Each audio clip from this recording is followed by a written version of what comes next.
So now that I've gotten the layers of dust off of it, you can see that this car is really a beautiful red. Now, it's not quite as bright red as the dune buggy parked next to it. It's a much classier, deeper red, still very sexy, very cool, and on a big swoopy convertible like this, what a stunning vision this is in red with that black interior. And I'm assuming probably a black top, or who knows. But the big question is, okay, is this the original finish? Now, one of the things to keep in mind on this particular car is that when this car left the factory at Mercedes, it was different than you see it now. So it was built in 1940. We know that from the data tag on the firewall. But from the research that I've been doing, the body was modified in the late 40s, probably around 1948, for a completion time at the Rometsch carrosserie in Berlin. So a lot was changed at Rometsch. The whole rear end was redone. This started out as a Cabriolet B model, which is the four-seater. So you've got the two seats in the front and a full back seat here. Originally, there would have been a small window right here, and then the top would have been farther back into the trunk. And obviously, the shape of the rear fenders is different. So when this was converted from the Cabriolet B into the Coachbuilt that you see here, they changed the whole back end of the car. They added a third hinge on the door there. The windshield is different. It might be that the door is even longer than on the regular Cabriolet B, and I hope to test that out at some point and find one. Obviously, that rear fender treatment is totally different, etc., etc. And of course, the whole car would have been repainted when that coach work was done. Now, I know from my history in dealing with the Rometsch cars is that they were known to use a ruddy brown primer. I've had two other Rometsch bodied cars in this particular garage here, and both of them had remnants of that original primer as you dug down to it.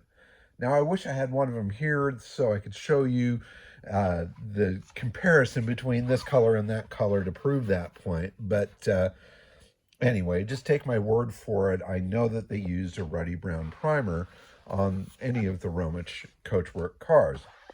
So if that's the case, then we've got red here. We've got the ruddy brown primer underneath there. Seems to be that that would be original. Let's go up here to a spot where it's worn through even further. So you've got the red of the body here. You've got the ruddy brown primer, and then what appears to be black, and then bare metal. So if that's the case, then I'm guessing that this car was probably black when it left Mercedes, and then was painted red after the coach building was done. Now, there's some areas that make me question that just a little bit. Over here on this fender, now I haven't polished this, I'm seeing the red, I'm seeing some, could be a little ruddy brown primer on the edge, I'm seeing the black, then I'm seeing more of the ruddy brown primer, and then there's a couple spots here where it's through to bare metal. So what I don't know is if Mercedes also used that ruddy brown primer underneath their top coat. And so that's something that I want to hunt down. Now, the one thing that I know has been painted since the car left Rometsch is these wheels. At some point, somebody stripped these down to bare metal, painted them inside and out in yellow, and then put the white walls on it. Now, that's not something that the Germans would have done in the 1940s. Everything was very austere there in comparison to what was happening here in the US. So white walls and yellow wheels on a red car, absolutely not. And I can tell from the original photo of this car sitting in front of the Coachworks at Rometsch that it had dark color wheels. Now, I've also researched other Mercedes models during that period and have seen that it was very common for Mercedes to paint the wheels the body color, especially with the steel wheel with the center cap that you see right there. So, what I'm going to do when it comes down to these wheels is I'm going to repaint those wheels and I'm going to do them red. I'm going to age them down just a little bit just so that it is cohesive along with the look of the rest of the car. But I've got to replace these tires. They are too bad for it to actually roll on. and I do hope to get this car up and running and driving. So I've sourced a period tread style black wall tire that I'm going to put onto these original wheels.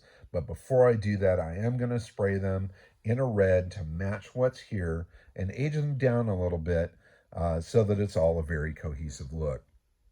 Other than that, I really don't want to do anything to this paint other than continue to clean it and then try to preserve some areas that are really weak.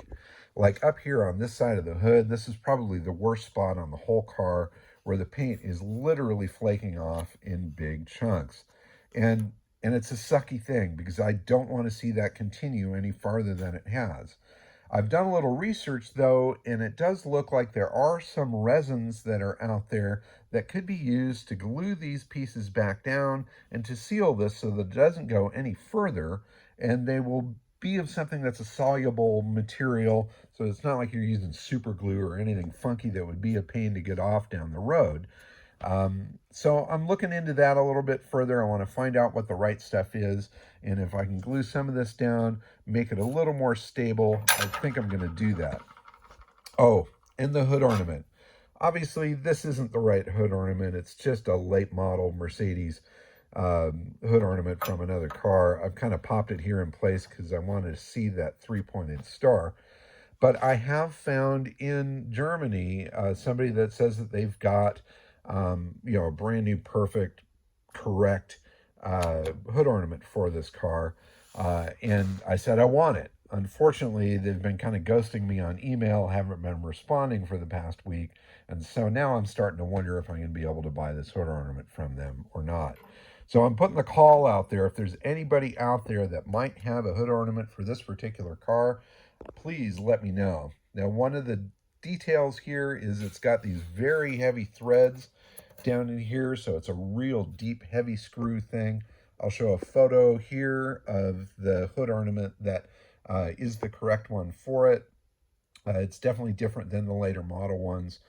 Much heavier, much bigger, much bolder, because it is a heavy, beautiful, and bold machine. In any case, that's a quick walk around. Is it original paint? Has it been repainted? For me, I'm thinking that this red is the finish that it had on it when it left Rometsch in the late 40s. If you've got a different theory, I'd love to hear it. Please put it down into the comments. Please subscribe if you haven't. Share these videos of this Mercedes with your friends. If there is anybody out there that you know that might be far more knowledgeable than these things than I am, of which I'm sure there are many, I'd love to get any of the information in this car out in front of those experts that really know what this is. So in any case, thank you so much for watching. Keep on digging them up and driving them. Bye-bye.